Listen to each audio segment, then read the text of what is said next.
प्रवासी परिंदों की कलरव से लखीमपुर खीरी का दुधवा टाइगर रिजर्व हुआ गुलजार।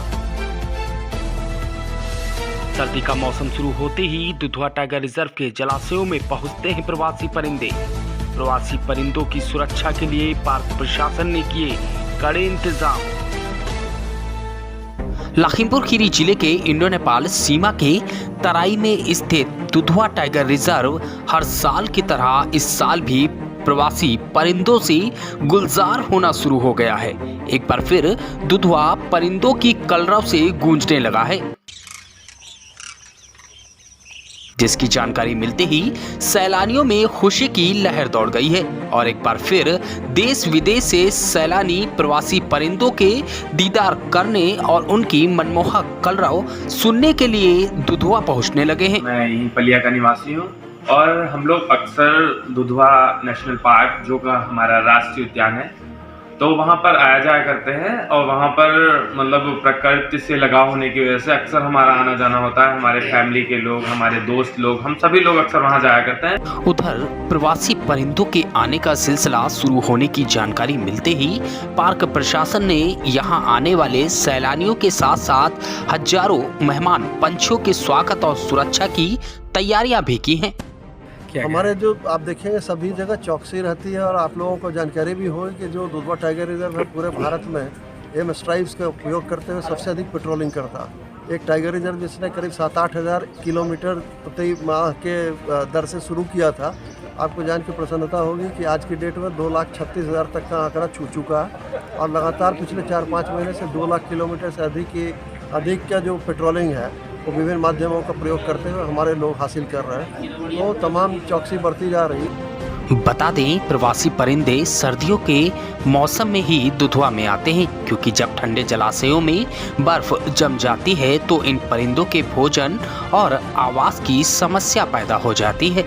तब यह परिंदे लगभग 15,000 किलोमीटर की दूरी तय कर भारत समेत अन्य गर्म देशों की ओर रुख करते हैं। साथ ही आपको यह भी बता दें कि प्रवासी पंछी नवंबर से फरवरी तक 4 माह प्रवास कर प्रजनन करते हैं, जिसके कारण इन दिनों तराई के जलाशय प्रवासी पंछियों से गुलजार हो जाते हैं। रंग बिरंगी प्रवासी परिंदों का कलरव प्रकृति और पंछी प्रेमियों को अपनी ओर आकर्षित करता है। ये परिंदे मध्य एशिया, चीन, तिब्बत, साइबेरिया, लद्दाख आदि स्थानों से बड़ी संख्या में जलीय पंछियों के झुंड में तराई के जलाशयों में आते हैं।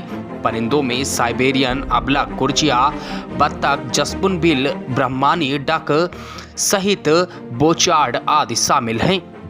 तो हर वर्ष की भांति इस साल भी कम से कम हजारों की संख्या में साइबेरियन पक्षी, जो कि हजारों किलोमीटर का सफर तय करके हमारे दुधवा में विचरण करते हैं, वहाँ के मतलब उनके हिसाब से जो यहाँ का वातावरण है उनके अनुकूल होता है, तो इसीलिए वो इतने हजारों किलोमीटर का जो सफर है वो तय कर हमारे दुधवा राष्ट्रीय उद्यान में दिखाई पड़ते हैं। और जैसा कि आप सभी लोगों को पता होगा कि बर्ड वॉचिंग शुरू हो चुकी है। ठंड की शुरुआत में ही ये सब दिखाई पड़ता है। बर्ड वॉचिंग भी ठंड की ही मतलब शुरुआत होती है, तभी ये सब चीज़ें दिखाई पड़ती है हम लोगों को है। जैसा कि हमारा राष्ट्रीय उद्यान जो कि दुनिया भर में फेमस है, तो विदेशियों का लगातार आना जाना लगा रहता है यहाँ पर, और अनेक लोग जो है यहाँ पर में कैद करके ले जाती है, वहाँ पक्षियों की खूबसूरत तस्वीरें लेते हैं, जो कि अपने क्षेत्र में मतलब देखा जाए तो काफ़ी दूर दूर से लोग यहाँ पे आते हैं। वहीं दुधवा टाइगर रिजर्व के फील्ड डायरेक्टर संजय पाठक ने बताया कि आने वाले मेहमान परिंदों की सुरक्षा और उनके भोजन का पार्क प्रशासन पूरी तरह से ख्याल रखता है, क्योंकि ये प्रवासी परिंदे हजारों किलोमीटर की दूरी तय करते हैं। रंग बिरंगे प्रवासी परिंदों की कलरव परिंदे प्रेमियों को अपनी ओर आकर्षित करता है और बर्ड वॉच के शौकीन और पंछियों की गतिविधियों का अध्ययन करने वाले लोग भी इन दिनों जलाशयों के इर्द गिर्द अपना डेरा डाल देते हैं, जिसमें लखीमपुर खीरी की सेमरई झील, नगरिया झील, मैनहैन झील, रमिया बहेड़ झील, अहमदाबाद शारदा नहर का क्षेत्र, वहीं किशनपुर सेंचुरी के झादीताल, दुधवा के भादीताल, कुकरागड़ा सहित विभिन्न तालाबों समेत दर्जनों जलाशयों में प्रवासी परिंदों के 4 माह के लिए अपना आशियाना बनाते हैं, जहां उन्हें प्राकृतिक आवास और भोजन मिलता है। जा रही है और जो इस बार आपको ये भी अंदाजा होगा क्या इस बार काफ़ी बारिश हुई है, तो हर जगह जो है पानी की प्रचुरता है जंगल में मतलब हमारे जो माइग्रेटरी बर्ड्स हैं, जो विदेशी मुल्कों से आने वाले मेहमान हैं, उनका आगमन शुरू हो गया, तो पर्यटकों को उसका भी आनंद लेने का अवसर मिलेगा। सर कौन कौन से पंछी आते हैं यहाँ पर अपने यहाँ? यहाँ पे मतलब जो ठंडे मुल्कों से जो प्रजातियाँ हैं, उसमें जो हमारे मलाट्स हैं, पोचार्ड्स हैं, गीजेस हैं, इस तरह के जो हैं वो आती रही हैं, तो वो दिखते हैं लोगों को। उसकी विभिन्न प्रजातियाँ होती हैं, कूट